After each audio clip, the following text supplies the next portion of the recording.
चलें जी, बिस्मिल्लाहिर्रहमानिर्रहीम। आगे बढ़ते हैं। सेल्फ इंट्रोडक्शन के बाद अब थोड़ी सी कोर्स इंट्रोडक्शन की बात कर लेते हैं। सर, कोर्स इंट्रोडक्शन से पहले सबसे पहले आम, का आगाज करते हैं। और welcome you all in second year accounting. अब आप बड़े हो गए हैं। कोर्स की आउटलाइन थोड़ी सी देख लेते हैं, देन हम जो है मार्किंग स्कीम को डिस्कस कर लेते हैं। सर, कोर्स आउटलाइन हमारे पास क्या है? आप काफ़ी सारी नई चीज़ें तो इस दफ़ा पढ़ेंगे। आ, थोड़ा सा डिफिकल्टी लेवल भी इस दफ़ा बढ़ेगा आपका, क्योंकि अब आप बड़े हो गए हैं। अच्छा, अगर मैं कोर्स आउटलाइन की बात करूं तो कोर्स आउटलाइन हमारे पास कुछ इस तरीके से है। सर, कोर्स आउटलाइन हमारे पास कुछ इस तरीके से है कि हमें कुछ पार्टनरशिप के एरियाज हमारे पास हमारे कोर्स के अंदर है। देखिए, पीओसी में हम जो है पार्टनरशिप की थ्योरी पढ़ के आए हैं। पीओसी में हम जो है पार्टनरशिप की थ्योरी हम पढ़ के आए हुए हैं। इस दफा हम पार्टनरशिप के अकाउंट्स देखेंगे।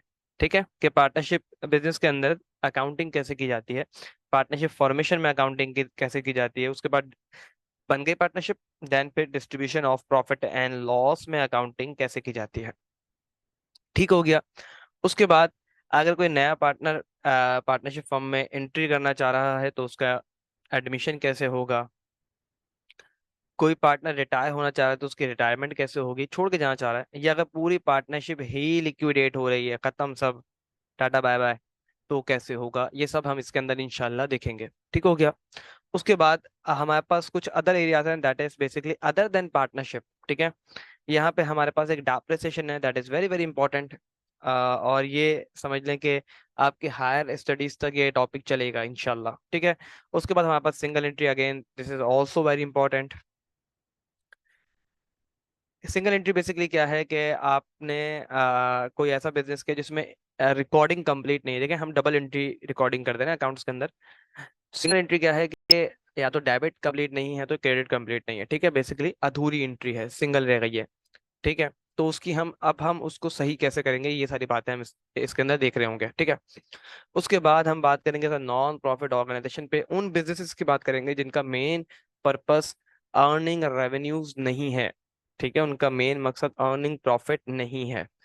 सर, फॉर एग्जांपल एदी, सैलानी, चीपा वगैरह। ठीक है, इस तरह के और भी बहुत सारे क्लब्स और ट्रस्ट वगैरह जिनका मेन सोर्स जो है, वो मेन पर्पस जो है वो अर्निंग नहीं है, उनकी उनकी वजूद का मेन मकसद कमाना नहीं है सिर्फ। उसके बाद हम कुछ कंपनी अकाउंटिंग की बात करें, that is shares and debenture. और कंपनी अकाउंटिंग में एक और एरिया हमारे पास होता है, रिटेन अर्निंग्स। इसके ऊपर हम थोड़ी सी बात करेंगे। एंड ये हमारा पूरा कोर्स की आउटलाइन है। ठीक है। अच्छा, इसके अंदर अगर मैं वैसे थोड़ा सा डिफरेंशिएट कर दूं कि सर ये एरियाज कुछ आपके बहुत ज्यादा इंपॉर्टेंट है, these are the most important areas. पहले ही दिन से अगर हमें ये बात पता चल जाए तो क्या होता है बेसिकली कि जब हम पढ़ भी रहे होते हैं तो थोड़ा सा हम इसके ऊपर ज्यादा फोकस करते हैं। ठीक है ना। और ऐसा नहीं है कि ये इंपॉर्टेंट एरियाज नहीं है, ये वाले एरियाज इंपॉर्टेंट नहीं, ये भी इंपॉर्टेंट है। ऐसा नहीं है कि इंपॉर्टेंट नहीं है। हाँ, थोड़े से इनकी आने के चांसेस कम होते हैं, लेकिन ये वाले समझ लें कि ऑलमोस्ट हर टाइम में आ रहे होते हैं। बल्कि यूँ समझ लें कि ये दो तीन जो शुरू के मैंने रखे हुए हैं, चार समझ लें, दीज फोर, इनके बगैर तो यूं मान लें कि पेपर बनता ही नहीं है। इनके बगैर तो पेपर बनता ही नहीं है। इसका मतलब ये जो होगा हमारे, ये तो 100% एरियाज हो गए। सही है, ये एरियाज हमारे 100% हो गए, ये तो आने आना है भाई। ठीक हो गया। अगर मैं थोड़ी सी पेपर पैटर्न की बात कर लूँ, थोड़ी सी पेपर पैटर्न की बात कर लूँ, तो देखिए हमारा जो है 100 मार्क्स का पेपर है। पहली बात तो सेक्शन ए एमसीक्यूज है 20 मार्क्स के। एंड अगेन यहाँ पे जो है आपको क्या होगा, किसी भी टॉपिक से एमसीक्यूज आ गया होगा, आपने उसको करना होगा, दैट्स इट। ठीक है। सेक्शन बी में आपको 4 सवालात करने हैं, आपको गालिबन कोई 5 या तो 6 सवालात गिवन होंगे। अक्सर 7 सवालात भी गिवन होते हैं, 6 होते हैं नॉर्मली, 7 भी हो जाते हैं अक्सर और करके। और आपने उसमें से 4 सवालात करने होंगे, 10 मार्क्स का एक सवाल होगा, 40 मार्क्स आपने यहाँ से उठाने हैं। नए पेपर पैटर्न के हिसाब से सेक्शन सी में आपको 2 सवालात करने हैं, एंड वो भी 40 मार्क्स का है। पहले 30 मार्क्स का होता था, अब 40 मार्क्स का है। और यहाँ पे आपके पास 3 सवालात होंगे, आपने उसमें से 2 सवालात करने होंगे। एक सवाल आपका 20 मार्क्स का होगा, एक सवाल आपका 20 मार्क्स का एक सवाल होगा। तो ये था हमारा एक complete overview second year accounting का, कि कितने टॉपिक्स हैं, नए नए टॉपिक्स बहुत सारे हैं। इंशाल्लाह बहुत मजा आएगा पढ़ने में। थोड़ा सा टेस्टिंग का लेवल भी थोड़ा सा बढ़ जाता है, क्योंकि आप बड़े हो गए, ऑब्वियस सी बात है। एंड थोड़ा सा मार्क्स की एलोकेशन भी आप देखेंगे थोड़ी डिफरेंट है as compared to first year. But इनशाला एक अच्छी लर्निंग होगी आपकी। और अब इसी बात के साथ, इसी सोच के साथ हम आगे बढ़ते हैं, और लेट्स स्टार्ट द कोर्स। चले जी, स्टार्ट करते हैं। और मैं हमेशा से स्टार्ट करता हूँ डेप्रिसिएशन से, क्योंकि डेप्रिसिएशन मोस्ट टेस्टेड तो है ही। उसके अलावा इसमें बहुत सारी चीज़ें ऐसी हैं कि जो हमें अगर शुरू दिन से पता लग जाए तो इंशाल्लाह हमारा बेड़ा पार हो जाए, हमारी आसानी हो जाएगी, ठीक है ना।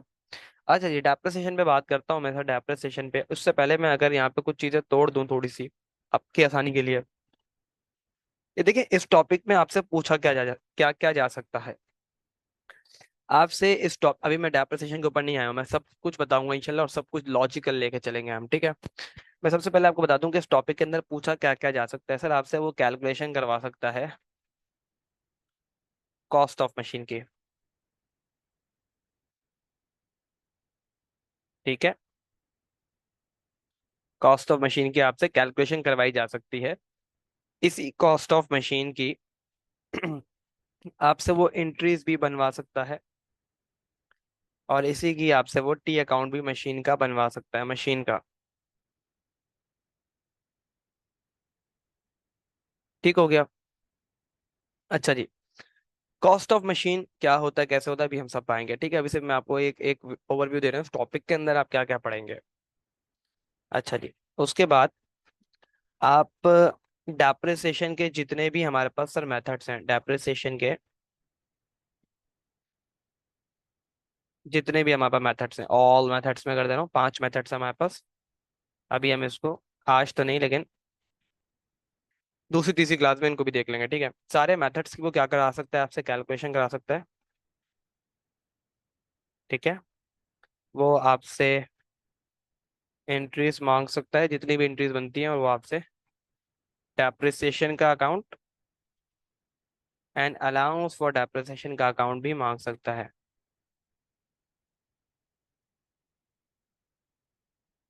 ठीक हो गया। तो ये सारी वो चीजें हैं जो जो एग्जामिनर आपसे टेस्ट कर सकता है इस टॉपिक के अंदर, ठीक है। एक चीज और भी वो आपसे मांग सकता है, that is a generic item. वो आपसे बैलेंस शीट भी बनवा सकता है, वो आपसे बैलेंस शीट भी बनवा सकता है। ठीक हो गया। तो ये सारा समझ लिया हमने, कोर्स का ओवरव्यू कर लिया कि कोर्स में हमारे साथ क्या क्या चीजें वो मांग सकता है, ठीक है। बैलेंस शीट क्या होती है, बैलेंस शीट यहाँ पे पार्शियल बैलेंस शीट होगी। बैलेंस शीट आपकी क्या होगी यहाँ पे, सर पार्शियल बैलेंस शीट होगी, ठीक है। पार्शियल मतलब आधी अधूरी बैलेंस शीट होगी, एक बैलेंस शीट का एक पार्ट होगा, सही है, जो कि आप लोग फर्स्ट ईयर में भी बनाते आए हैं, ठीक है। वो पार्ट हमारा यहाँ पे बैलेंस शीट का होगा, सही है। तो वो हमारे से पार्शियल बैलेंस शीट भी मांग सकता है। अच्छा, स्टार्ट करते हैं इसको। और जो है इसके साथ हम जो है सबसे पहले हम बात करेंगे कॉस्ट ऑफ मशीन की। सबसे पहले हम बात कर रहे होंगे कॉस्ट ऑफ मशीन की। देखें, क्या होता है, आप कोई भी चीज़ परचेज करने जाते हैं तो उसकी कॉस्ट निकाली जाती है। कैसे? फॉर एग्जाम्पल, आप कोई एक बड़ा आइटम अगर लेने गए हैं, अगर आप कोई भी एक बड़ा आइटम लेने गए हैं, तो आप क्या करेंगे, आप क्या करेंगे भाई, आइटम आइटम लेट से 100 रुपए का आपको दुकानदार ने दिया, मतलब अब रेट लगे हुए थे 100 रुपए, लेट से मान लें, बड़ी आसान से मैं आपको एग्जांपल दे रहा हूँ, ठीक है। आपने बार्गेनिंग करवा के 10 रुपए का डिस्काउंट करवाया, आपने उसको 90 रुपीज दिए। देखिए ना, कुछ कुछ कॉस्टिंग ऐसी होती है ना, कुछ आप जो कॉस्ट कर रहे होते हैं किसी चीज को खरीदारी, अभी अभी कुछ ऐसी इवेंट्स हो रहे होते हैं उसमें। अभी मैं फुल सवाल की तरफ नहीं आया हूँ, ठीक है।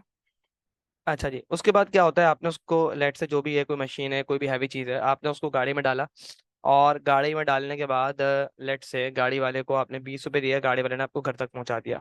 घर तक पहुंचे लेट से वो 110 रुपये उस पर कब तक चार्ज हो चुके ना, 90 की दुकान से ली थी हमने, और 20 रुपये का गाड़ी वाले ने ट्रांसपोर्टेशन लिया, एंड 110 में वो आपके घर पहुंच गए। सही है। लेट से आप घर पे आगे उसको फिटिंग वगैरह करवाने का या इंस्टॉलेशन वगैरह, डिपेंड करता है कौन सी चीज़ है, जो भी काम करवाया उसके भी 5 रुपये ले लिए गए। तो इन दी एंड आप क्या बोलेंगे, मशीन कितने की पड़ी आपको, 115 रुपये की।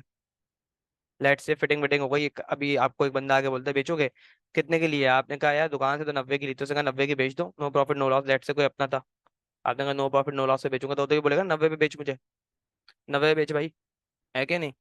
लेकिन एक्चुअल में देखा जाए अगर 90 बेचते तो आपका लॉस है, क्योंकि आपको अब तक इस पे आप कितने लगा चुके हैं, आप इस पे 115 रुपए लगा चुके हैं।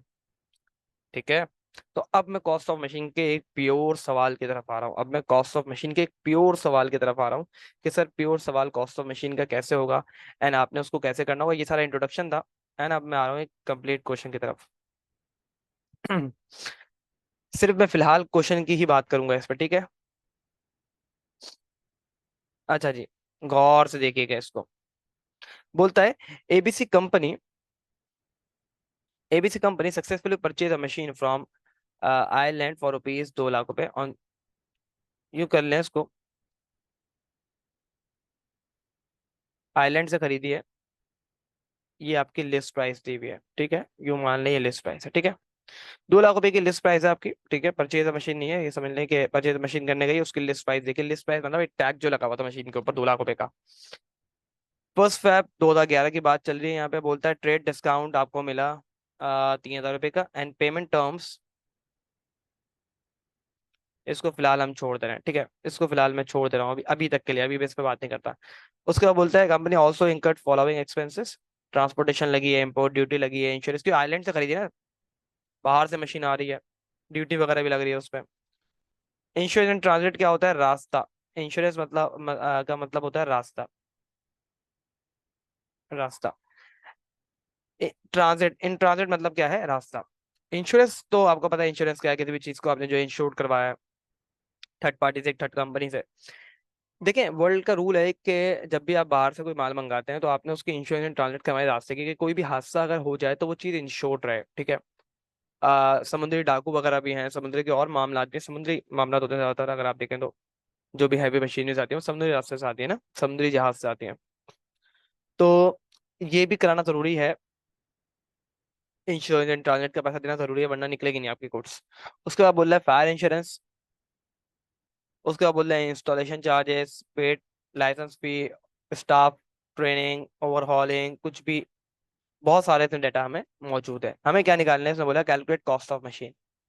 अभी मैं सिर्फ कॉस्ट ऑफ मशीन पे ही बात करूंगा, अभी मैं सिर्फ कॉस्ट ऑफ मशीन पे ही बात करूंगा, ठीक है ना। मैं सिर्फ एक ही चीज पे भी बात करूंगा, that is cost of machine, ठीक है। एक दफा फिर से आप एक सवाल को पढ़ लें। अभी मैंने आपको ये भी नहीं बताया कि कॉस्ट ऑफ मशीन में आप एलिमेंट कौन कौन से लेके जाते हैं, अभी मैंने आपको ये भी नहीं बताया कि कॉस्ट ऑफ मशीन में क्या क्या चीजें आती हैं, ठीक है। एक दफा सवाल को फिर पढ़ लें, एक दफा यहाँ पे पॉज करें, सवाल को फिर पढ़ लें। Okay, I hope and expect कि आपने इसको पढ़ लिया है, आपको बहुत सारी चीजें बहुत अच्छे से समझ में भी आ गई हैं, ठीक है। अब गौर से मेरी बात सुनिएगा, मैं आपको गौर से एक मेरी बात सुनिएगा, मैं आपको क्या बताने लगा हूँ, मैं आपको क्या बताने लगा हूँ, मेरी बात गौर से सुनिएगा प्लीज। मैं आपको कॉस्ट ऑफ मशीन की कुछ चीजें बता रहा हूँ। ऐसे नहीं होता कि यहाँ पे जो जो डाटा गिवन है आपने सब उठाया और कॉस्ट निकाल के रख दी, ऑल तो सारा इस मशीन को घर तक पहुंचाने में सारा खर्चा हुआ होगा, लेकिन हर चीज आप उठा के यहाँ पे नहीं लिखेंगे, ठीक है ना। अकाउंट्स बोलती है बेटा रुको जरा सब्र करो। कॉस्ट के एलिमेंट्स के लिए मैं बता रहा हूँ आपको आसान भाषा में, सही है। पॉइंट ऑफ परचेज से लेके आपका जो होम है, कोई भी प्लेस है आपका, वहां तक पहुंचाना, and then ready to use, यहां तक पहुंचाना। Point of purchase, point of purchase से आपका घर, फैक्ट्री, कोई भी प्लेस वहां तक पहुंचाना, एंड देन उसको चलाना, यहां तक के ऑल एक्सपेंसेस, यहां तक के all expenses will be capitalized।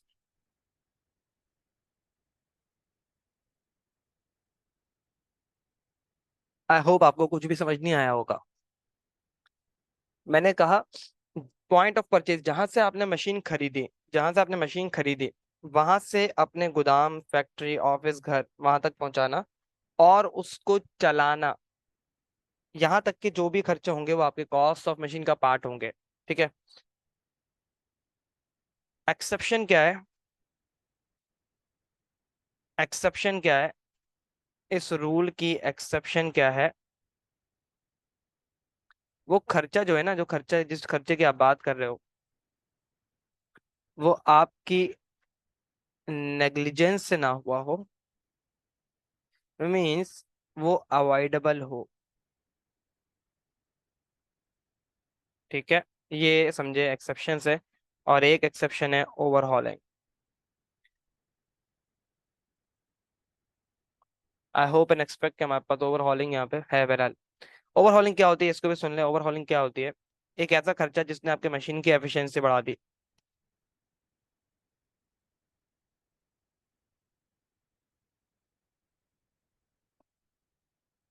Sir, overhauling क्या है? एक ऐसा एक्सपेंस जिसने मशीन की एफिशिएंसी बढ़ा दी। ठीक है ना? उसकी लाइफ इंक्रीज हो गई या उसकी प्रोडक्शन कैपेसिटी इंक्रीज हो गई। इन शॉर्ट, उसकी एफिशिएंसी बढ़ जाए, उसकी सलाहियत पहले से बढ़ जाए, वो ओवरहॉलिंग है। ठीक है।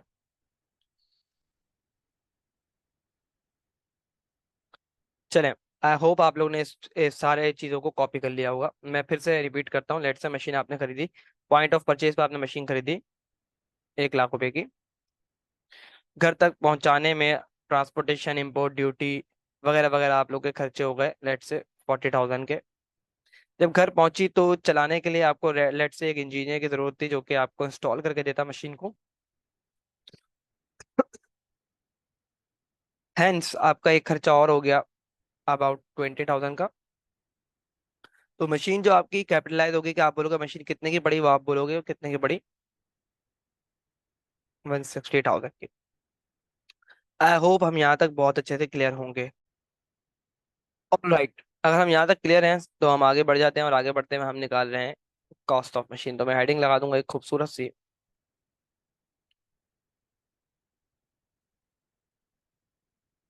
कंप्यूटेशन या कैलकुलेशन ऑफ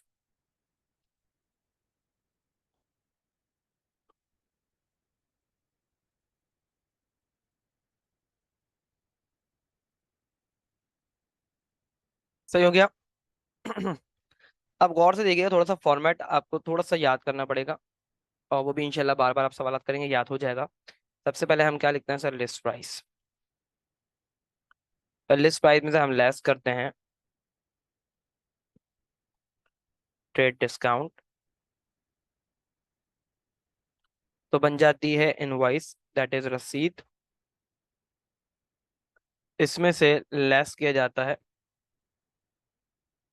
कैश डिस्काउंट, तो बन जाता है कैश प्राइस।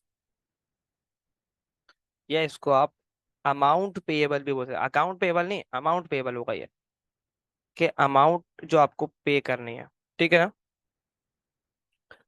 उसके बाद आप ऐड करते हैं इसमें, आप ऐड करते हैं इसमें कैपिटल एक्सपेंडिचर्स। ठीक है।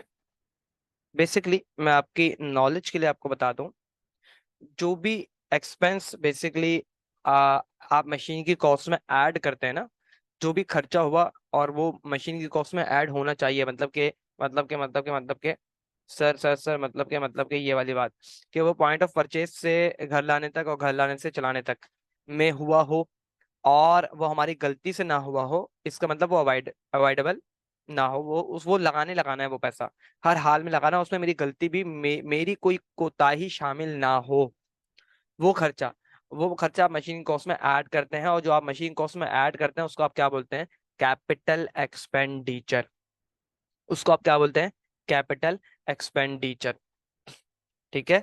यहां तक फॉर्मेट को गौर से देखें और कोशिश करें कि आप इसको थोड़ा सा मेमोराइज कर लें। ठीक है।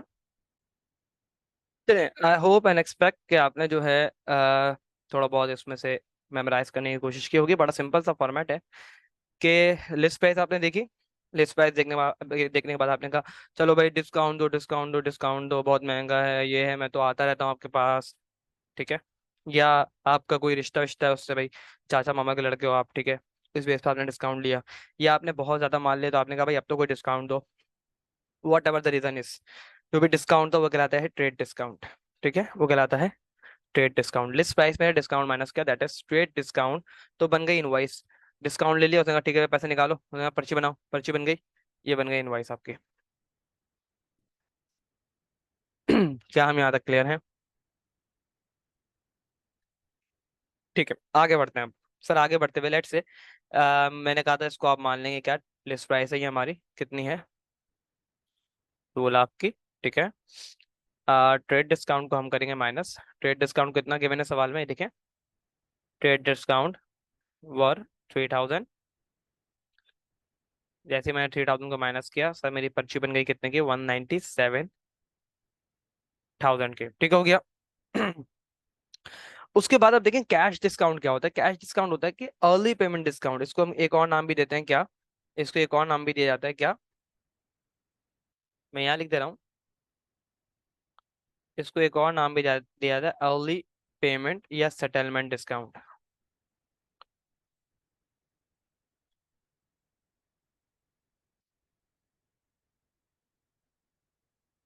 ठीक है। देखिए, कैश मोस्ट लिक्विड एसेट है, हर बंदा चाहता है कि मेरे पास कैश आ जाए। कैश मेरे पास जल्द से जल्द, भाई लेट से मैंने किसी को उधार पे माल बेचा, तो मेरा माल तो फंसा हुआ है, उधार में माल बेचा तो मेरा कैश तो फंसा हुआ है ना, कैश तो रिकवरी करनी है ना मुझे, तो मैं अगले अगले बंदे को लालच दे रहा हूँ कि यार जल्दी कर दो पेमेंट, ताकि मेरा पैसा जो है ना वो मुझे जल्दी रिसीव हो जाए। कैश मोस्ट लिक्विड एसेट है, इजीली मैं उससे कोई भी चीज जाके खरीद सकता हूँ। समझ रहे हैं आप? तो मैं कैश जल्दी रिकवर करने के लिए मैं सामने वाली पार्टी को एक लालच दे रहा हूँ कि यार मुझे मेरा पैसा जल्दी रिकवर कर दो, यार मेरा पैसा जल्दी रिकवर कर दो, कि बस पैसा रिकवरी मिल जाए, थोड़ा सा डिस्काउंट दे दो, चलो यार थोड़ा सा कम मिल जाए भले, 2 लाख मिलना था, 197 मिल जाए बट मिल तो जाए जल्दी यार। सॉरी, ये तो ट्रेड डिस्काउंट था। अब अभी जो मैं कैश डिस्काउंट यहाँ पे लगाऊंगा, ल- सही है ना, लेट से 197 मुझे मिलना चाहते लेकिन कैश डिस्काउंट देंगे हम, तो आप देखेंगे और जो है पैसा कम मिलेगा मुझे। ठीक है, लेट से बोल रहा है कैश डिस्काउंट को बोल रहा है पेमेंट टर्म्स वर। गौर से देखिएगा इसका मतलब क्या है, गौर से देखिएगा इसका मतलब क्या है। पेमेंट टर्म्स जब भी बात आएगी सर, आप समझ जाएंगे किस चीज की बात हो रही है, कैश डिस्काउंट की बात हो रही है, किस चीज की बात हो रही है। 2% दूंगा अगर 10 दिन में पेमेंट कर दोगे, वरना नेट 30 दिन में तो तुमने करनी ही करनी है। लेट से आप दोनों का एग्रीमेंट हुआ है 30 दिन में पेमेंट कर दोगे, ठीक है। अब आपने कहा यार 30 दिन तक मेरी पेमेंट फंसी हुई रहेगी, आपने उस बंदे को लालच दी कि सही है 30 दिन में तो हमारा एग्रीमेंट हुआ है ना, नेट तो 30 दिन है ही, ठीक है। लेकिन अगर तुम 10 दिन के अंदर पेमेंट कर दोगे तो मैं तुम्हें 2% और डिस्काउंट दोगे, 2/10 जो है, ये ऊपर वाला परसेंटेज ऑफ डिस्काउंट है, नीचे वाला नंबर ऑफ डेज है, नंबर ऑफ डेज है जिसमें आप उसको लालच दे रहे हो।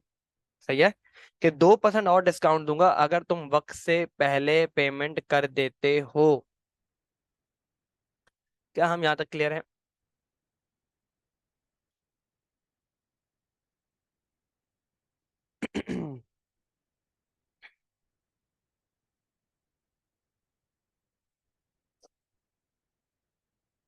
ओके, सही हो गया यहाँ तक, सुकून से बस देखते जाएं अभी, बहुत मजेदार टॉपिक है।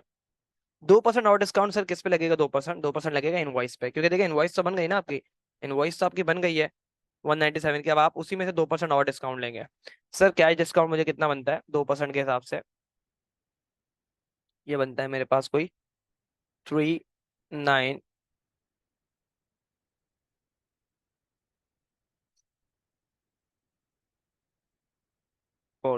ठीक है, मैंने कैसे कैलकुलेशन की आपकी आसानी के लिए मैं यहाँ पे लिख भी दे रहा हूँ, 2% ऑफ,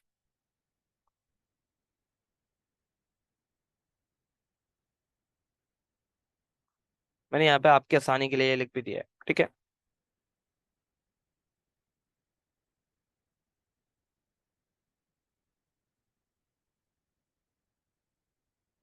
और जब मैं इसमें से माइनस करूंगा सर, तो ये मेरे पास बनेगा कोई around 193,060। That is amount payable. Again मैं रिपीट कर रहा हूँ अपनी सारी बातों को, सारी बातों को मैं आपको रिपीट कर रहा हूँ। क्या हुआ, आप दुकान पे गए, आपने लिस्ट प्राइस देखी 2 लाख रुपए की, 2 लाख रुपए देख के लिस्ट प्राइस आपकी चीखें निकल गई, आपने कहा ये क्या है भाई, इतनी महंगाई, इतनी महंगाई, इतनी महंगाई। आपने डिस्काउंट लिया, वहीं पे बैठे बैठे 3,000 रुपये का 197 इनवाइस बन गए, उसने कहा पैसे दो, आपने कहा भाई जो है उधार करते हैं ना हम तो हमेशा से, ज्यादातर जो ट्रांजेक्शन हैं बिजनेस की वो हमारी उधार पे चल रही होती है, ठीक है। यही बता दे रहा हूँ मैं आपको, उधार पे चल रही है ट्रांजेक्शन, आपने कहा उधार पे करते हैं ना हम तो काम, ले लेना पैसे 30 दिन बाद, जो कि हमारे नॉर्मल टर्म है। सही है। 30 दिन 60 दिन नॉर्मल टर्म्स में आता है। कुछ कंपनीज का 20 दिन और 15 दिन भी होता है। नॉर्मल 30 दिन तो होता ही होता है, खैर। हो गया सब कुछ, उसने कहा यार सही है, 30 दिन में तो तुम पेमेंट कर ही देते हो, बट अगर तुम 10 दिन में करते हो ना, 2% और डिस्काउंट दूंगा। आगे देखे, अब ये 2% डिस्काउंट मिला कि नहीं मिला, ये आगे बात लिखी हुई होगी हमेशा। The company paid the total amount of machine in given period. Sir ये कौन सा गिवन पीरियड है, ये कौन सा गिवन पीरियड है, ये कौन सा गिवन पीरियड है, बेसिकली ये यही वाला तो गिवन पीरियड है। कौन सा गिवन पीरियड, कि 10 दिन वाला तो गिवन पीरियड है ये। सही है।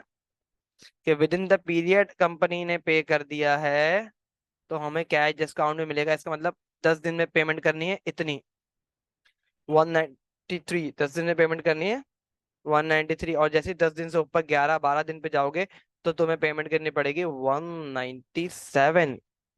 तो बीच में जो मुझे डिस्काउंट मिल रहा है कितने का, 3940 का। Sir this is cash discount, this is cash discount. List price में से ट्रेड डिस्काउंट माइनस होगा, पर्ची बन जाएगी, इनवॉइस बन जाएगी।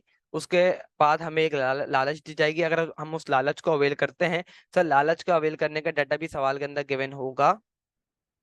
अगर कुछ भी नहीं गिवन होता सवाल में, अब ये लाइन नहीं लिखी हुई, तो क्या मान लें कि नहीं मिला, ना मिलने की बात लिखी होगी फिर, वरना बाय डिफॉल्ट पे आप जो है मान लें कि मिल गया है, जब आपको एग्जामिनर डाटा दिया हुआ है तो मान लें कि मिल गया है। ठीक है। बहरहाल ये लाइन वैसे लिखी हुई होती है, ठीक है।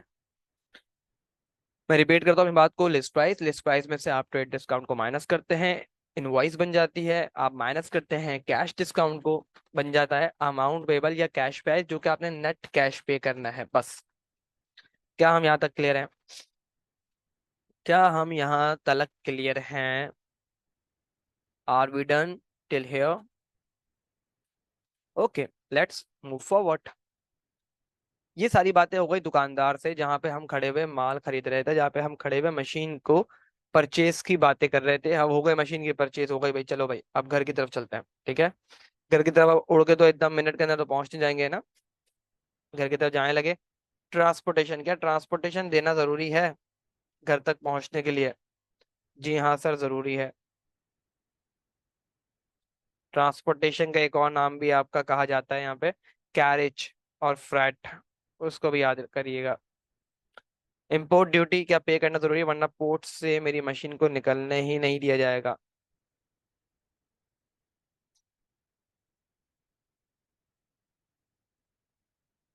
इंश्योरेंस इन ट्रांजिट, मैंने बड़ी लंबी बात की अभी इस पे, इंश्योरेंस इन ट्रांजिट पे, कि इंश्योरेंस इन ट्रांजिट भी आपको देना जरूरी होता है।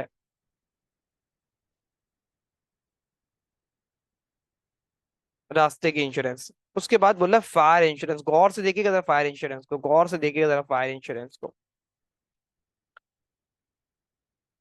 फायर इंश्योरेंस क्या है, कि मशीन लग गई, मशीन लग के चलना शुरू हो गई। अब जैसे मशीन चलना शुरू हो गया, मुझे डर लगा भाई यहाँ तो के इलेक्ट्रिक है भाई, एकदम से लाइट चली जाती है, कोई मसला हो जाता है, कुछ भी हो जाता है, झटका वटका पड़ा, इतनी महंगी मशीन मेरी। ये मैंने आपके सामने कोई 2 लाख 3 लाख लिखा है, एग्जाम में ऐसे ही होता है, मेरे पास नंबर छोटे छोटे थे, वरना करोड़ों अरबों खरबों की मशीन होती हैं, ठीक है ना। मेरा तो सारा पानी सारा जो है वो पैसा जाया हो जाएगा भाई, मैं तो रोड पे आ जाऊंगा, इतनी महंगी मशीन अगर ये एक आध फालतू के इनके झटके लगने से जो है बर्बाद हो गई, ठीक है। तो अब मैंने मशीन के चलने के बाद, गौर से सुनिएगा मेरे जुमले, मशीन के चलने के बाद मैंने एक एक्सपेंस किया फायर इंश्योरेंस का। 2 मिनट सोचें और मुझे बताएं, क्या इस एक्सपेंस को मैं मशीन की कॉस्ट में ऐड करूं? सोचें। अगर आपका जवाब है नो, तो आप ठीक है, बिकॉज ऊपर जाके सुने, वापस से देखें, मैंने क्या कहा था। मशीन पॉइंट ऑफ परचेज से घर तक और घर से लेके चलाने तक जो भी खर्चा होगा वो मशीन की कॉस्ट में ऐड होगा। चलाने के बाद रेडी टू यूज हो गई मशीन, अब कोई भी खर्चा मशीन की कॉस्ट में ऐड नहीं होगा। अब कोई भी खर्चा मशीन की कॉस्ट में ऐड नहीं होगा। और इस रूल की यहां तक का सारा खर्चा जो ऐड होगा, इस रूल की एक्सेप्शन क्या है? इस रूल की एक्सेप्शन है, इस रूल की एक्सेप्शन है, इस रूल की एक्सेप्शन है कि वो खर्चा मेरी गलती से ना हुआ हो, मतलब कि वो खर्चा अवॉइडेबल हो। और रेडी टू यूज हो गई। Just a moment. Machine ready to use हो गई। मैंने कहा रेडी टू यूज के बाद, आफ्टर दिस पॉइंट, इस पॉइंट के बाद भी, इस पॉइंट के बाद भी, इस पॉइंट के बाद भी कुछ भी मशीन की कॉस्ट में ऐड नहीं होगा। सर इस रूल की एक्सेप्शन ये है, इस रूल की एक्सेप्शन ये है कि मशीन चल गई, मशीन के चलने के बाद, मशीन के चलने के बाद कोई भी खर्चा मशीन की कॉस्ट में ऐड नहीं होगा, सिवाय ओवरहॉलिंग के। मेरी बात दोबारा से सुने, मैंने कहा मशीन को खरीदा, खरीद के घर पहुंचाना, घर पहुंचाने के बाद चलाना, घर मतलब फैक्ट्री वगैरह कुछ भी, ठीक है ना, जो भी था हमारा पॉइंट जहां पे हम लेके आ रहे थे मशीन। खरीदा, खरीद के अपनी पॉइंट पे लेके आया, उसके बाद चलाने तक के खर्चे जो भी होंगे सब मशीन कॉस्ट में ऐड कर दो, जो भी होगा सब मशीन कॉस्ट में ऐड कर दो, सिवाय सिवाय सिवाय सिवाय सिवाय सिवाय वो खर्चा जो कि आपकी गलती की वजह से ना हुआ हो। सही है, वो खर्चा जो आपकी गलती से हुआ, सॉरी उल्टा बोल दिया मैंने। मतलब जो आपने गलती की है ना, लेट से आप गाड़ी में डाल के ला रहे थे और रॉन्ग वे आ रहे थे, फाइन लग गया, ठीक है ना, फाइन लग गया। कोई और आपने ऊट पटांग हरकत कर दी, ड्रिफ्ट वगैरह मार दी उठा के, पेनल्टी लग गई कोई और किस्म के, सिग्नल तोड़ दिया, पेनल्टी लग गई। ये पेनल्टी भी आप नहीं दोगे जब तक आपको वो छोड़ेगा नहीं, ट्रैफिक वार्डन, ट्रैफिक पुलिस वाला जो भी है, वो आपको छोड़ेगा नहीं, ठीक है ना। घर तक आप नहीं पहुंच सकते, मशीन चल नहीं सकती। लेकिन ये जो खर्चा हुआ है ये आपकी गलती की वजह से हुआ है भाई, ये आपकी गलती की वजह से हुआ है। अगर आप सही से इंसान के बच्चों की तरह गाड़ी चलाते तो ये खर्चा नहीं होता, ये अवॉइडेबल था। आई होप आपको ये बात समझ में आ रही होगी। सही है। तो इसलिए मैं नेग्लिजेंस या अवॉइडेबल तो ऐड नहीं करता, और मैंने कहा उसके बाद जो है, जब मशीन चल गई सब कुछ ओके है, अब कोई भी खर्चा होगा वो मशीन की कॉस्ट में ऐड नहीं होगा, क्योंकि यहाँ पे भी देखें मशीन चलने के बाद कोई टूट फूट हो गई तो आप और भी खर्चा कर सकते हैं, रिपेयर एंड मेंटेनेंस वगैरह का भी खर्चा हो जाता है आपका, पार्ट डैमेज हो गया अगर कोई कुछ भी, ये सब आप ऐड नहीं करोगे। लेकिन मैंने कहा मशीन चलने के बाद, मशीन चलने के बाद ही एक खर्चा होता है, that is fire insurance. Machine चल गई, सब कुछ वीआईपी चल रहा है, लेकिन मुझे डर है कि भाई आग वाग ना लग जाए, झटका करना पड़ जाए, लाइट का जाया हो जाए सब, मुझे टेंशन है ना इन सब चीजों की तो, ठीक है। तो मैं इसको भी ऐड नहीं करता, लेकिन इस बाद में ऐड करने वाले रूल की भी एक्सेप्शन है कि बाद में ऐड ना हो। ये जो रूल है, ये जो मैंने अभी रूल बताया आपको आफ्टर दिस पॉइंट, ये जो रूल है, पर इस रूल की भी एक्सेप्शन है। वो क्या है? ओवरहॉलिंग। कि ओवरहॉलिंग कोई ऐसा खर्चा हुआ है ना, अगर कोई ऐसा खर्चा हुआ है जिसने मशीन की एफिशिएंसी बढ़ा दी है। पहले मशीन 100 यूनिट बनाती थी 1 घंटे में या 1 दिन में, अब मशीन 250 यूनिट बना रही है, एफिशिएंसी बढ़ गई। पहले मशीन 10 लीटर पेट्रोल पीती थी, अब मशीन जस्ट 8 लीटर पीती है, मेरा एक्सपेंस कम कर दिया मशीन ने। तो ये इस खर्चे को मैं मशीन कॉस्ट में ऐड करूंगा, ये ओवरहॉलिंग है। इसको एक्स्ट्रा ऑर्डिनरी एक्सपेंडिचर भी बोलते हैं। आई होप आपको मेरी बात समझ में आ रही होगी। तो पॉइंट क्या निकला सर? पॉइंट क्या निकला कि मैं जो फायर इंश्योरेंस है, फायर इंश्योरेंस मेरे पास जो है सर, मैं उसको मशीन कॉस्ट में ऐड नहीं करता। फायर इंश्योरेंस मेरे पास जो है, मैं उसको मशीन कॉस्ट में ऐड नहीं करता, उसको इग्नोर करता हूँ मैं, ठीक है, उसको मैं इग्नोर कर देता हूँ। उसके बाद बात आ रही है इंस्टॉलेशन की। भाई इंस्टॉल अगर नहीं होगी तो चलेगी कैसे मशीन? तो सर इंस्टॉलेशन तो मुझे करना ही करना है। इंस्टॉल करने बंदा आया, उसने कहा मैं इतने इतने पैसे लूंगा, तो ये तो मुझे देने देने जरूरी है भाई, वरना तो मशीन चल ही नहीं पाएगी ना मेरी। लाइसेंस भी कोई ऐसी, मैंने ऐसी फैक्ट्री लगाई जिसके लिए मुझे लाइसेंस लेना जरूरी है। सही है। टोबैको वगैरह की मैंने जो है पाकिस्तान में अगर काम स्टार्ट कर दिया तो मुझे शायद लाइसेंस लेना पड़े इसका, या अल्कोहल का मेरा कोई काम चल रहा है अगर, तो उसका भी एक मखसूस लाइसेंस होता है कि भाई आपने जो है किस किस कम्युनिटी को इसको देना है, और क्या क्या सारे रूल्स है, ठीक है। एक लिमिट के अंदर परचेज है इसकी, ठीक है ना। या और कोई ऐसी चीज जहाँ पे लाइसेंस लेना मुझे जरूरी है। उसके बाद एक बात लिखी है स्टाफ ट्रेनिंग, गौर से सुनिएगा जरा स्टाफ ट्रेनिंग के बारे में। मैंने यहाँ पे अब तक एक फायर इंश्योरेंस को कटाया है, उसके बाद मैं स्टाफ ट्रेनिंग को भी कटा रहा हूँ, अभी से मैंने टिक मार दिया यहाँ पे। क्यों क्यों क्यों सर, स्टाफ ट्रेनिंग को क्यों आप कर रहे हैं? देखिए स्टाफ ट्रेनिंग का एक्सपेंस क्या है कि मैं एक मशीन लेके आया हूँ, सुनिएगा कहानी गौर से। मैं एक मशीन लाया हूँ, और वो मशीन बड़ी स्पेशलाइज नेचर की है ना, तो मुझे अपने स्टाफ को ट्रेन करना पड़ रहा है। मुझे अपने स्टाफ को ट्रेन करना पड़ रहा है, वो ट्रेनिंग की कॉस्ट में दे रहा हूँ। तो अब फौरन से बच्चा बोला कि यार ये तो सही है, अगर स्टाफ को ट्रेन नहीं करूंगा तो स्टाफ मशीन चला नहीं पाएगा। जब स्टाफ मशीन चला नहीं पाएगा तो ये खर्चा तो मशीन की कॉस्ट में कैपिटलाइज होना चाहिए ना, ये तो मशीन चलाने के लिए जरूरी है। मैंने कहा हाँ बिल्कुल जरूरी है, हाँ बिल्कुल जरूरी है ये खर्चा, लेकिन ये मैं मशीन कॉस्ट में ऐड नहीं करूंगा। देखिए मैं मशीन कॉस्ट में जो चीजें ऐड कर रहा हूँ वो, मशीन क्या है, गौर से, मशीन क्या है, मशीन एसेट है। अब देखिए मैं ये मान रहा हूँ ना कि आपको rules of debit and credit तो फर्स्ट ईयर में मैंने रटाए हुए हैं, ठीक है ना, आपको पता है, ऐसी सारी बात है। मशीन एसेट है। एसेट क्या होता है सर, एसेट क्या होता है, अगर मैं आपसे पूछूं एसेट क्या होता है? एक ऐसी चीज जो कि आपके कंट्रोल में है और आपको इकोनॉमिक बेनिफिट जनरेट करके, फायदे जनरेट करके दे सकती है, वो एसेट है। एसेट क्या है? आपके कंट्रोल में है, that is very important to understand. Asset क्या है? आपके कंट्रोल में है और आपको इकोनॉमिक बेनिफिट जनरेट करके दे सकता है, वो एसेट है आपका। आई होप ये बात आपको समझ में आ रही है। सही है। तो मशीन मेरा एसेट है, मशीन के अंदर जो जो मैं खर्चे कर रहा हूँ ट्रांसपोर्टेशन के, सारे मशीन के अंदर जाके एसेट बन जा रहे हैं, ठीक है ना, क्योंकि मशीन कॉस्ट में ऐड हो रहे हैं, ये एसेट बढ़ रहा है मेरा ना। अब देखिएगा स्टाफ क्या है मेरा, बेसिकली स्टाफ क्या है सर, स्टाफ मेरा एक ह्यूमन है।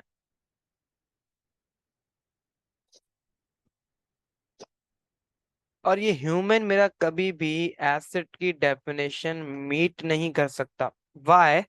सर ये मेरे कभी भी कंट्रोल में नहीं होता, कभी भी रिजाइन करके जा सकता है ये।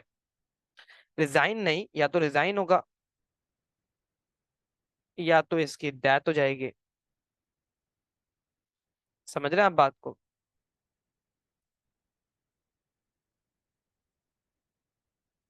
सर रिजाइन से बचने का तो मेरे पास एक ऑप्शन है। क्या? मैं इससे कॉन्ट्रैक्ट करवा लूँ कि भाई मैं तुम्हें स्पेशलाइज ट्रेनिंग दे रहा हूँ एक मशीन को चलाने की, तुम मुझसे कॉन्ट्रैक्ट करो, 5 साल तक तुम मुझे छोड़ के नहीं जाओगे। मैंने कॉन्ट्रैक्ट करा लिया, मतलब 5 साल तक मैं इसकी कॉस्ट को यहाँ पे ऐड कर सकता हूँ। लेकिन क्या 5 साल में मर नहीं सकता? डेथ का तो कोई टाइम पीरियड फिक्स है ही नहीं, ठीक है ना। और दूसरी बात, आ, हमें एक ये पता चलती है अकाउंटिंग एक्सपर्ट से कि भाई आप इसको इसलिए भी ऐड नहीं करते क्योंकि देखिए आप जब एक स्पेशलाइज नेचर की मशीन मंगा रहे हो तो यार आपका स्टाफ उस काबिल ही होना चाहिए ना पहले से आप स्टाफ पे एक एक्सपेंस करके रखोगे, ट्रेन करके रखो अपने स्टाफ को कि वो मशीन चला सके, फिर जाके मशीन लो ना। रादर के आप मशीन ला के रख दो, देन स्टाफ को ट्रेन करो, ठीक है। तो बहरहाल इन सारी वजूहात की बेस पे हम स्टाफ ट्रेनिंग को भी यहाँ पे ऐड नहीं करते। दो चीजें हमने ऐड नहीं की है, fire insurance and staff training, ठीक है। आई होप हम यहाँ तक क्लियर होंगे। उसके बाद सर ओवरहॉलिंग आ रहा है। ओवरहॉलिंग हमने बात की अभी कि आपके मशीन की एफिशिएंसी बढ़ा देना, तो इस खर्चे को हम ऐड करते हैं हमेशा मशीन के अंदर, ठीक है। आपने 70 के अंदर 1 to 5 का कार्बेटर लगवा दिया, तो उसकी एफिशिएंसी बढ़ गई, स्पीड बढ़ गई भाई, उसके वो जल्दी सफर कर रही है लाइट से, या कोई ऐसी चीज लगा दी जो कि पेट्रोल कम पी रही है, वो वॉट एवर। उसके बाद बोलता है during installation a part of machine damage and repair at a cost of. तो आपने देखा ये आपकी गलती हुई ना, ये आपकी गलती हुई ना कि ड्यूरिंग इंस्टॉलेशन आपने एक चीज को डैमेज कर दिया, एक पार्ट को, आपकी गलती है ना। तो ये अवॉइडेबल था, सही से अगर काम करते तो ये अवॉइडेबल था, तो इसको भी मैं यहाँ पे ऐड नहीं करूंगा। देख लें दोबारा से एक दफा मैंने क्या क्या चीजें मशीन कॉस्ट में ऐड की हैं। मैंने ट्रांसपोर्टेशन ऐड की है एक, मैंने इंपोर्ट ड्यूटी ऐड की है 2, मैंने इंश्योरेंस एंड ट्रांजिट ऐड की है 3, मैंने इंस्टॉलेशन ऐड की है 4, मैंने लाइसेंस ऐड की है 5, एंड उसके बाद मैंने ओवरहॉलिंग ऐड की है 6। 1, 2, 3, 4, 5 एंड 6। फिर यहाँ मेरा जो है, समझ लें कि कॉस्ट ऑफ मशीन मेरी कंप्लीट हो रही है। कैलकुलेशन की बात कर रहा हूँ मैं, कॉस्ट ऑफ मशीन की कैलकुलेशन की। क्या करूंगा मैं नीचे आऊंगा, टोटल कैपिटल एक्सपेंडिचर्स, हेडिंग लगाऊंगा मैं, और इन सबको मैं प्लस कर दूंगा।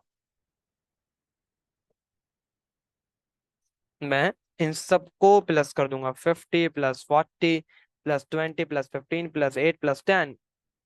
पर ये बनता है कोई मेरे पास 143,000। और थोड़ा सा ऊपर लिखे हुए को भी थोड़ा साफ कर लेता हूँ, बुरा बुरा लग रहा है मुझे।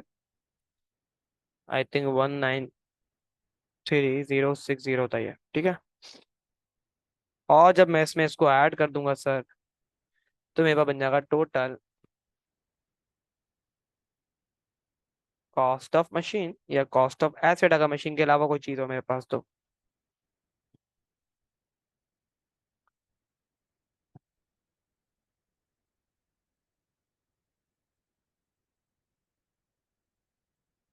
तो मैं आपको रिकमेंड करूंगा यहाँ पे पॉज करें और इस सवाल को एक दफा फिर से गो थ्रू करें पूरा का पूरा, ठीक है। Okay, I hope and expect कि आप लोग ने इसको सही से रिवाइज कर लिया पूरा का पूरा। एक दफा मैं फिर से आपको इस सवाल को कंप्लीटली रिवाइज करवा दूं कि देखें, सिंपल सा सवाल था, मेरा फॉर्मेट बड़ा स्ट्रेट है। मुझे computation of cost of machine, देखिए computation of cost of machine किसी भी एरिया की हो, किसी भी मेथड के थ्रू आप निकाल रहे हो डेप्रिसिएशन, तो ये जो आपको कंप्यूटेशन करनी है कॉस्ट ऑफ मशीन की, ये सेम रहेगी हमारी, ठीक है। लिस्ट प्राइस लेनी है और आपने ट्रेड डिस्काउंट लेना है, बन जाएगा इनवॉइस। लिस्ट प्राइस में आप जब ट्रेड डिस्काउंट को माइनस करेंगे, उसके बाद आपने कैश डिस्काउंट अगर आपको मिला है तो आप उसको लेस करेंगे एंड आपका बन जाएगा कैश प्राइस या अमाउंट पेबल। उसके बाद जो जो आपने दौरान सफर और मशीन को चलाने तक के लिए खर्चे किए हैं, आप उन सबको यहाँ पे ऐड करेंगे। शर्त ये है इन सारे खर्चों में, ये आपकी नेग्लिजेंस की वजह से ना हुआ हो, मीन्स ये अवॉइडेबल हो, और ये मशीन के चलने से पहले पहले हुआ हो। और मशीन के चलने के बाद अगर हुआ हो तो वो भी ऐड हो सकता है, अगर तो वो ये वाला खर्चा है, ओवरहॉलिंग, ठीक है। अगर तो वो ओवरहॉलिंग है तो वो ऐड हो जाएगा, अदरवाइज वो भी ऐड नहीं होगा, लाइक फायर इंश्योरेंस को जैसे हमने इग्नोर किया। ठीक हो गया। क्या करूंगा मैं, कैश प्राइस मैंने ली एंड उसके अंदर मैंने जो है टोटल कैपिटल एक्सपेंडिचर को मैंने क्या किया, मैंने इसमें प्लस कर दिया। A + B ये बन गया C। समझाने के लिए मैंने किया आपको, ठीक है। तो ये डेप्रिसिएशन जो टॉपिक है हमारा, उसके अंदर डेप्रिसिएशन पे अभी तक नहीं आया हूं मैं डेप्रिसिएशन पे अभी तक नहीं आया हूँ उसमें। मैं डेप्रिसिएशन पे नहीं आया हूं, मैंने अभी आपको बताया भी नहीं डेप्रिसिएशन क्या होता है। मैंने ऐसे ही बताया कि इस टॉपिक में जो एक चीज है कि मुझे कॉस्ट निकालनी है, वो मैं कैसे करूंगा। अभी ये सिर्फ मैंने कॉस्ट की कैलकुलेशन की है, मैंने अभी सिर्फ इसकी मैथमेटिक्स की है, मैंने सिर्फ प्लस माइनस का काम किया है। अभी इसके अंदर मैं अकाउंटिंग भी करूंगा जो कि प्योर अकाउंटिंग होगी, बट वो अभी नहीं करेंगे, हम नेक्स्ट लेक्चर में करेंगे उसको, कि इसकी मैं जर्नल एंट्रीज को पास करूंगा। और उसके बाद जो है इसका टी अकाउंट भी हम बनाएंगे। यही सब देखा था ना हमने, हमने क्या क्या देखा था, हमने यही तो देखा ना। अभी मैंने सिर्फ कॉस्ट ऑफ मशीन की कैलकुलेशन की है। इसके बाद में आपको नेक्स्ट लेक्चर में हम करेंगे एंट्रीज एंड बनाएंगे इसका टी अकाउंट। तो हमारी पूरी लर्निंग यहाँ पे खत्म होगी जाके कॉस्ट ऑफ मशीन की। अभी सिर्फ हमने नंबर्स में मैथमेटिक्स की, अभी हमने अकाउंटिंग अभी तक हमने इसकी नहीं की, यूं समझ लें आप, ठीक है। अब थोड़ी सी मैं आपसे बात कर लूं जाते जाते क्लास के एंड पे कि सर डेप्रिसिएशन क्या होता है, क्योंकि अभी तक हमने डेप्रिसिएशन किया नहीं है। नेक्स्ट लेक्चर के बाद हम डेप्रिसिएशन स्टार्ट करेंगे करना। डेप्रिसिएशन तो मैंने कहा आपको कि डेप्रिसिएशन के तकरीबन हमारे कोर्स के अंदर 5 मेथड्स हैं जिससे हम डेप्रिसिएशन कैलकुलेट करेंगे। बट थोड़ा सा मैं जाते जाते बता दूं कि डेप्रिसिएशन होता क्या है। सर डेप्रिसिएशन क्या होता है, डेप्रिसिएशन क्या होता है, gradually decrease in the value of fix assets. Fix assets की वैल्यू में ग्रेजुअली, आहिस्ता आहिस्ता जो कमी आती है सर उसको बोलते हैं डेप्रिसिएशन। सही है। ग्रेजुअली मतलब आहिस्ता आहिस्ता फिक्स एसेट की वैल्यू में जो कमी आती है बिकॉज ऑफ यूज। सही है। जो भी उसकी वैल्यू में कमी आती है, इसको एलोकेशन ऑफ कॉस्ट भी बोलते हैं डेप्रिसिएशन को। वो मैं होपफुली ओवर यूजफुल लाइफ मैं लिख दे रहा हूँ यहाँ पे। बट ये मैं आपको कराऊंगा कब, जब हम एमसीक्यूज कर रहे होंगे वहां दिखाऊंगा मैं, और उसको मैं आपको और भी बहुत सारी इंशाल्लाह लॉजिक्स दूंगा, बहुत सारे लॉजिक्स दूंगा। लेट से मान ले मेरे पास एसेट है, मेरे पास ये कैलकुलेटर है, लेट से, ठीक है, ये मेरे पास कैलकुलेटर बड़ा अच्छा था। इस कैलकुलेटर के मान लें कि आज वैल्यू चल रही है कोई 5000। ठीक है। मैंने इसको यूज किया, यूज करने के बाद साल भर मैंने इसको सही से यूज किया, और अब मैं जाके अगर किसी को बेचूंगा तो लेट से ये मेरे से कोई खरीद रहा है 4000 रुपए का, यूज हुआ हुआ ना, ये मेरा यूज हुआ हुआ कोई खरीद रहा है 4000 रुपए का। तो ये 1000 रुपए का क्या हो गया मेरा, मेरे हिसाब से यूज की वैल्यू हो गई। ठीक है ना। तो ये जो ये यूज कर लिया मैंने, यूज की वैल्यू हो गई सॉरी, ये हो गई मेरी डेप्रिसिएशन। अगेन एक बात बता दूं सर, ये डेप्रिसिएशन मेरा एस्टिमेट है। Depreciation is my estimate, an estimate can be wrong, estimate can be wrong. मेरे हिसाब से मैंने इसको 1000 रुपए का यूज कर लिया है, और अब मैं जाके इसको 4000 रुपए का बेचने लगा हूँ। सही है। मैं हम अब लेट से मार्केट में ये महंगा हो गया हो, प्राइस और चीज की बढ़ रही है ना, मार्केट में लेट से हो गया हो 5.5 का। मेरे हिसाब से मेरे मेरी बुक्स में इसकी वैल्यू आ रही थी 4000 के, हाँ। मार्केट में बेच रहा हूँ मैं 5.5 का, तो अगेन 1500 का गेन हो गया। लेट से मुझे लग रहा है मैंने जो है ये 5000 वाला कैलकुलेटर चलाया है 2000 रुपए का। मेरे हिसाब से मेरे बुक्स में उसकी वैल्यू आ रही 3000 रुपए की। मार्केट में बेचने गया, उसने देखा साहब ये तो बहुत ही खराब हो रहा है भाई, ये तो सिर्फ बिकेगा 2500 का, तो 500 का लॉस हो गया। ये भी पॉसिबल है। Everything is possible. क्यों क्यों क्यों क्यों क्यों क्यों? क्योंकि ये मेरा एक एस्टिमेट है। डेप्रिसिएशन मेरा एक अंदाजा है कि मेरे हिसाब से मैंने इसको इतना यूज किया है। ठीक है। और हर कंपनी अपनी पॉलिसी के हिसाब से डेप्रिसिएशन की एस्टिमेट लगाती है कि भाई हम इस फला फला जो आइटम है इसको 5 साल यूज करेंगे, फला आइटम को 10 साल, फला आइटम को 20 साल। तो इनकी जो कॉस्ट होगी उसकी एलोकेशन भी इस हिसाब से होगी, मतलब उसका यूज भी उस हिसाब से निकाला जाएगा। डेप्रिसिएशन के जो 5 मेथड है उसमें से मेथड भी उस हिसाब से सिलेक्ट किया जाएगा, एंड वाइस वर्सा, बहुत सारी चीजें इसमें। अभी बहुत बड़ा टॉपिक है ये। ठीक है। तो मैं जस्ट आपको क्या बताया, जो अभी तक आपको समझने की बात है, जब तक मैं आपको से बताना चाह रहा था वो ये था, gradually decrease in the value of fix asset is called depreciation. Basically किसी चीज के जो आपने यूज कर लिया है, किसी चीज को आपने यूज कर लिया है, आपने इस्तेमाल कर लिया है, इस्तेमाल कर लिया है, यूज कर लिया है, अपने हिसाब से आपने किसी चीज को जितना यूज कर लिया है, वो आपका क्या कहलाएगा, वो आपका कहलाएगा डेप्रिसिएशन। वो आपका क्या कहलाएगा, वो आपका कहलाएगा डेप्रिसिएशन। सही है। आपके हिसाब से जो आपने चीज यूज कर ली है वो कहलाएगा डेप्रिसिएशन। अब अभी हमने डेप्रिसिएशन की कैलकुलेशन नहीं देखी, अभी हमने कोई सा मेथड नहीं देखा, और अभी हमने जस्ट स्टार्ट किया है। सिर्फ मैं डेप्रिसिएशन आपको ये बताया है कि डेप्रिसिएशन क्या होता है, वरना अभी डेप्रिसिएशन पढ़ा भी नहीं है हमने, और अभी नेक्स्ट क्लास में भी शायद हम ना पढ़ रहे हो कैलकुलेशन वगैरह। फिलहाल हमने सिर्फ एक क्वेश्चन किया है, और उस क्वेश्चन में हमने क्या किया है, हमने कॉस्ट ऑफ मशीन निकालना सीखी है। ठीक है। नेक्स्ट क्लास में हम क्या करेंगे, इसी कॉस्ट ऑफ मशीन को आपने रिवाइज करना है, इसी के हम इंट्रीज करेंगे, फुल लॉजिकल देखेंगे इंशाल्लाह, एंड देन हम जो है टी अकाउंट पे जाएंगे। उसके अलावा भी अगर कोई सवाल है तो आप लोग मुझसे पूछ सकते हैं। तब तक के लिए अल्लाह हाफिज।